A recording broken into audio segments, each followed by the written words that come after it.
The moment the earth opened to take my father, my stepmother chose to open her mouth. The sky was the color of old pewter, the kind that steals warmth from the living. And as the casket lowered on its straps with that soft mechanical whir, she stepped forward like a queen ascending a stage. "There's something everyone needs to know about Brooke," she said, and my name on her lips felt like a blade. 47 faces turned. The October air bit through my black dress. I didn't shiver. I splintered. I heard the first prayer book hit mud before I understood the words she'd flung into the cold. "She's not Sterling's biological daughter." The gasp traveled through our family in waves, a ripple that broke against me and left the shoreline of my life wrong. Uncle Theodore stooped for his book with hands that shook. My cousin Mallory's nails dug crescents into my arm as if she could anchor me with pain. "You're lying," I said. But even to my own ears, it sounded like someone speaking underwater. Vivian's smile barely moved as she slid a folder from beneath her designer coat. "Sterling was O negative. Brooke is AB positive. Genetically impossible," she said. And even the funeral director leaned in like sorrow had turned theatrical. Dexter, her perfect son in a perfect suit, let his smirk sharpen. "Sorry, sis," he breathed, savoring the word as if it were a joke he'd been waiting to tell. "Guess you're not really family." Grief and fury wrestled inside my ribs, a storm trying to break out of a locked house. And all I could see were my father's hands on my bike seat in the driveway years ago, his boots thudding the pavement in time with my wobbling courage. "Bruce, sweetheart, I've got you," he had said, and I believed him because he never let me fall. He owned 3 scrupulously tidy hardware stores that smelled like sawdust and possibility. Every Saturday at 8 a.m., we made rounds together. He'd shake hands.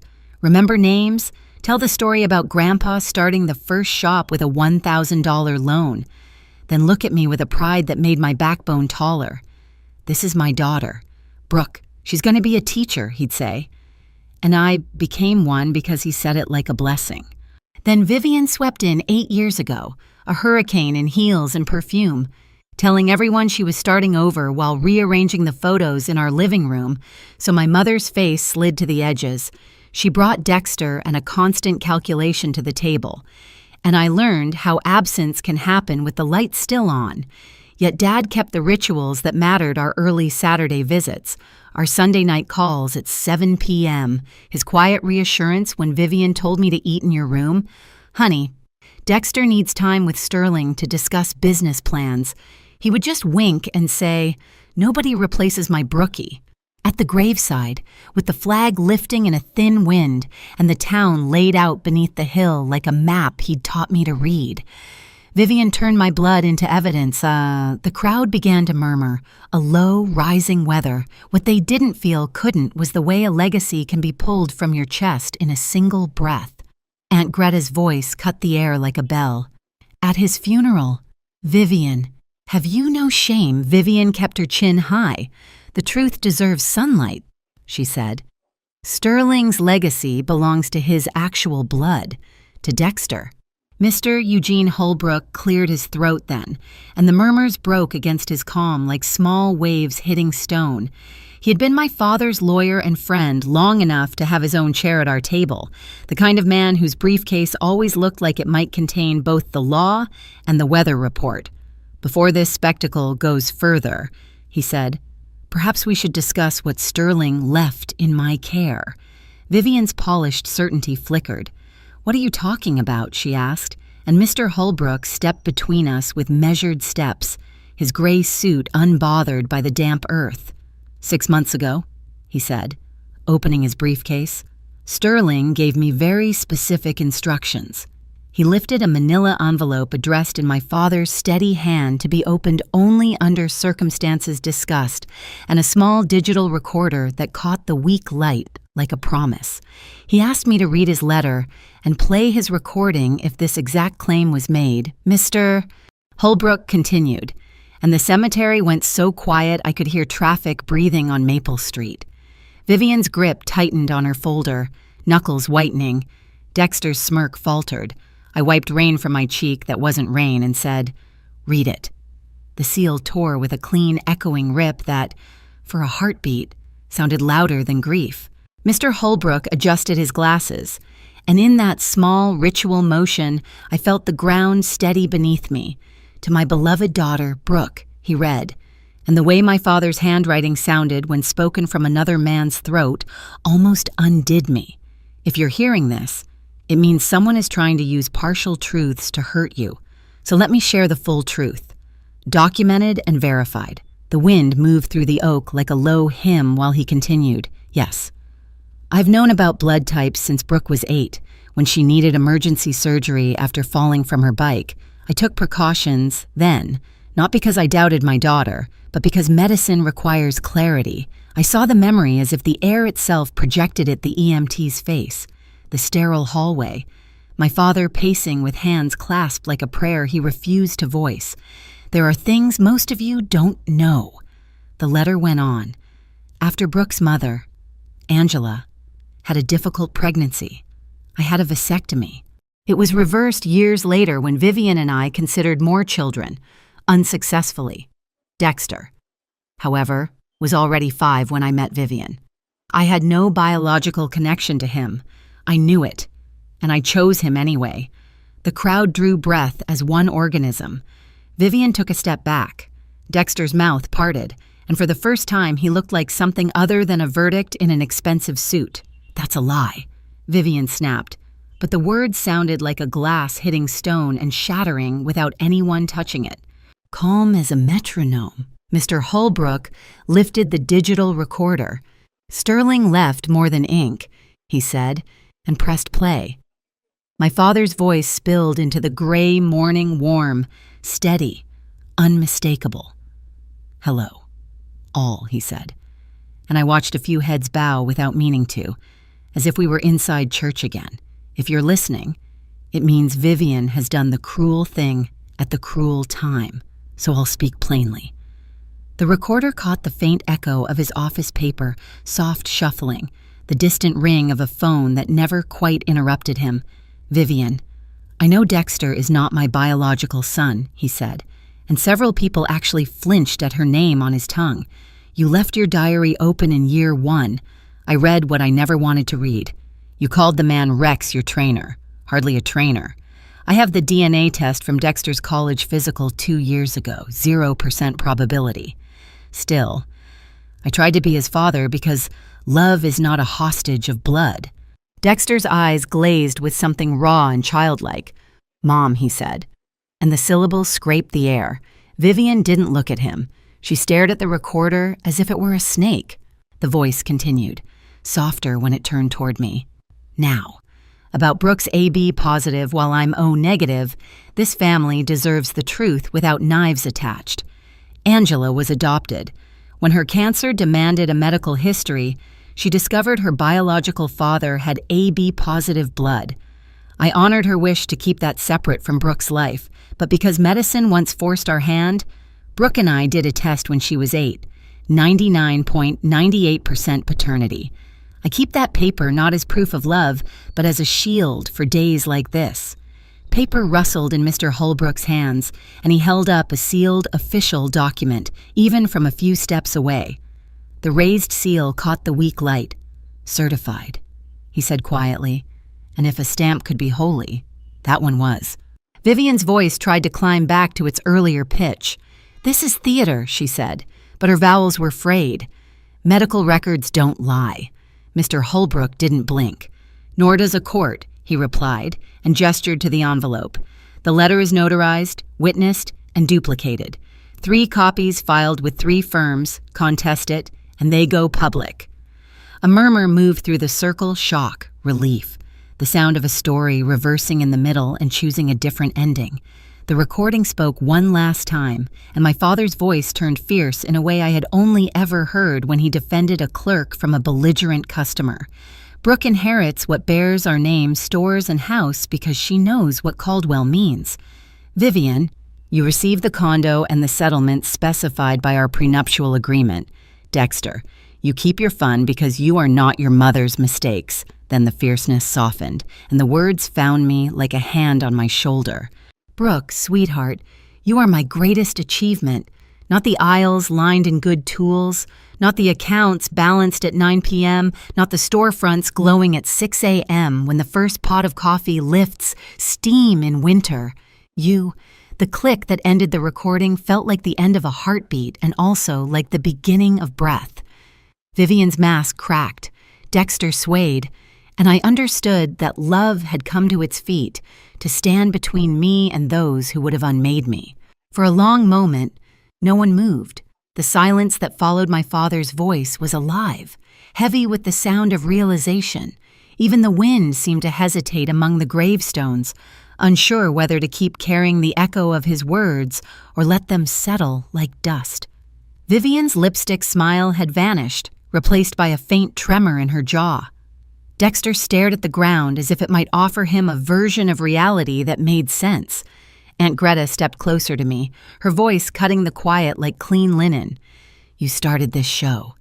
Vivian," she said, her eyes steady. "Let's see how it ends." Mr. Holbrook folded the letter with reverence, slipping it back into its envelope as if he were tucking a soul to rest. "Sterling anticipated every argument," he said softly.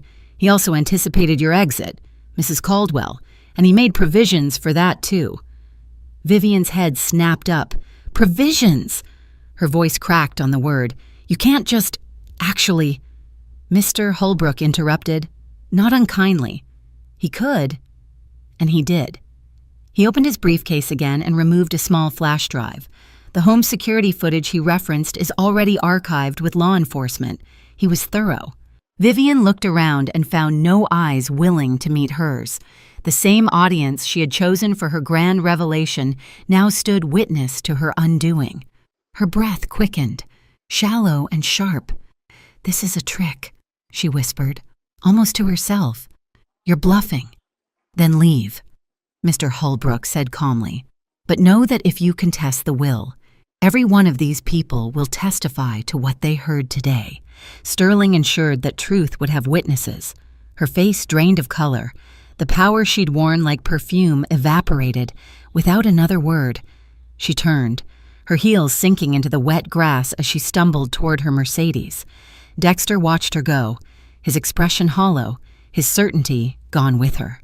The rest of us stood there suspended between heartbreak and relief. I couldn't speak. My father's words were still ringing in my ears, his forgiveness of her, his love for me, his stubborn belief that love wasn't in the blood, but in the choosing. When the pastor finally cleared his throat and reminded us gently that we still needed to finish the burial, people moved like they just remembered where they were. Uncle Theodore took my arm. Aunt Greta held my other hand. Together, we stepped closer to the grave. I dropped my rose onto the casket. It landed softly, the petals darkening from the drizzle. "I love you, Dad," I whispered. The words caught in the gray wind and carried somewhere I hoped he could still hear them. Vivian didn't wait for the casket to lower. She was gone before the final prayer ended, her car disappearing down the cemetery road like a retreating shadow. Dexter stayed, frozen in place, staring at the hole in the earth that held the only man who had ever been a father to him. When the service ended and the crowd began to disperse, I saw him still standing there, soaked through, eyes red.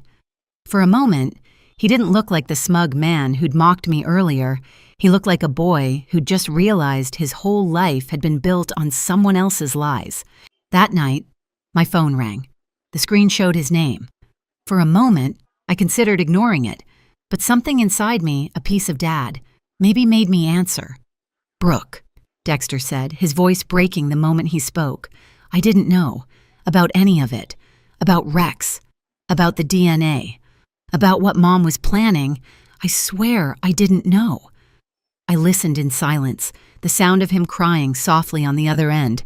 He was my dad too, wasn't he? He asked finally. Even if I wasn't his, I closed my eyes. "Yes," I said. "He was your dad because he chose to be. That's what made him special. For the first time in years, there was no resentment in his voice, just grief, raw and human. I'm sorry." "Brooke," he whispered. for what I said at the funeral, for everything, and for the first time, I believed him. In the weeks that followed, the silence of the house was almost unbearable. Every corner still carried my father's presence, the faint smell of cedar and motor oil in his study, his handwriting on sticky notes reminding himself to call Brooke at 7 p.m., the half-finished crossword on the kitchen table. I caught myself reaching for my phone on Sunday nights, expecting his call before remembering that the line was now one way. Vivian's departure was swift. She emptied her closet but left behind things that mattered more than clothes. Her perfume still clung to the hallway, and her favorite coffee mug sat in the sink, as if she'd forgotten it in the middle of an ordinary morning. Within a week, a moving company arrived with men who spoke softly, avoiding eye contact as they packed her life into cardboard. I stood by the window, watching them load her designer furniture into the truck. It was strange how quiet Victory could feel no celebration, just the steady hum of tires on wet asphalt as her possessions disappeared down the road. Dexter stayed. At first, he came by to check on the stores, his voice cautious, his steps careful like someone entering sacred ground. The employees looked at him with thinly veiled suspicion. They remembered the arrogant son who'd once strutted through aisles giving orders that weren't his to give. But this version of Dexter was different. He listened more than he spoke. He swept the floors without being asked. He stayed late to help close registers. When old customers came in asking about Dad, he told them stories instead of rehearsed line stories about Sterling fixing Mrs. Patterson's bicycle on Christmas Eve, or the way he used to hum Amazing Grace while sorting bolts. Slowly, the staff began to nod to him with genuine respect. "He's learning," one of the clerks told me quietly, and I realized she was right. The arrogance had burned away, leaving something raw but real. Every evening, he'd stop by the house with takeout, we'd eat at the kitchen counter where Dad used to sit, and sometimes we'd talk for hours. Other nights, we just sat in silence. Two people trying to learn how to be family again. About 6 months after the funeral, Dexter showed up with an envelope. His hands shook as he set it on the table between us. Mom left this behind when she ran. He said, "It's from Sterling, dated 2 years ago." I unfolded the letter carefully. My father's handwriting filled the page, each line steady, deliberate. "Dexter, I don't know if you'll ever read this, but I need you to know that biology doesn't define us. I'm not your biological father, but I chose to be your dad. You fought me at every turn, but I saw the good in you. You're not responsible for your mother's choices. You're responsible for who you become. I hope one day you'll understand that love is showing up even when it's hard. I chose you, Dexter. I hope someday you'll choose us back." The paper blurred as Dexter's tears fell onto it. He didn't try to hide them, and I didn't look away. "He really did love me," he said, voice barely above a whisper. All this time, I thought. His words broke, and I reached across the table, taking his hand. "He did." I said. He never stopped. That night, we sat together for hours, sharing stories, some good, some painful.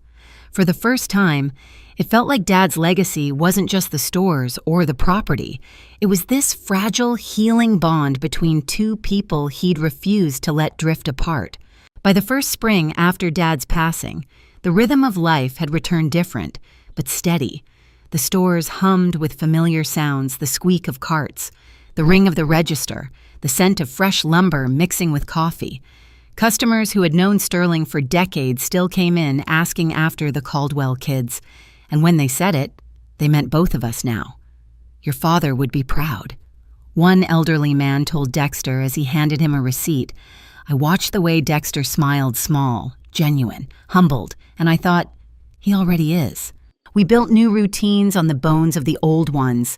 Every Saturday at 8 a.m., I still made rounds like I used to with Dad, checking inventory and greeting the crew. Only now, Dexter came too. We'd stop by the original store, the one Grandpa started, where sunlight spilled through the front windows and made the brass letters of the Caldwell sign glow. Sometimes Dexter would tell me new ideas for modernizing operations, and I'd tease him that Dad would call it fancy talk. Other times, we'd just walk the aisles in silence, letting memory and sawdust fill the spaces words couldn't reach. At home, I began to reclaim the house not as a monument to loss, but as a promise to continue. I repainted the living room, rehung Mom's photos that Vivian had once hidden away, and brought back Dad's old coffee mug from the store. The smell of brewed coffee in the mornings became my favorite sound of normal again. One evening, after closing time, Dexter joined me at the kitchen table. He looked older than his 21 years. Maybe because the weight of truth had aged him faster than lies ever could. "I've been seeing a therapist," he admitted, fiddling with the rim of his glass. "She says Mom used me like a weapon, that I didn't even realize it." I nodded, my throat tight. "Dad saw it," I said quietly. "He never blamed you for any of it." Dexter's eyes shone, and he whispered, "He never gave up on us. Did he know?" I said, "He never did." The first anniversary of Dad's death came with a sharp ache and a strange calm. Dexter and I drove together to the cemetery. The hill was green now, the trees full again, the same place that had witnessed our family's collapse a year before. We brought yellow roses, Dad's favorite, and arranged them carefully beneath his headstone. It read, "Sterling Caldwell, beloved father, love makes family." For a while, we stood in silence, the breeze threading through the grass. "He would have loved this," Dexter said finally. "Us together. No drama?" I smiled. "Yeah," I said. "He would have." Then, softly, Dexter added, "I think he always knew this is how it would end, that we'd figure it out." Maybe he was right. Maybe Dad had known all along that love would outlast the noise. As we walked back toward our cars, I realized something simple and immense. My father hadn't left me just a business or a house. He'd left me proof that family is a choice made every day, that love isn't inherited, it's earned, nurtured, and defended. The stores still smell like sawdust and possibility, but now they also smell like second chances. Dexter manages the original location, and he's good at it, patient, grounded, grateful.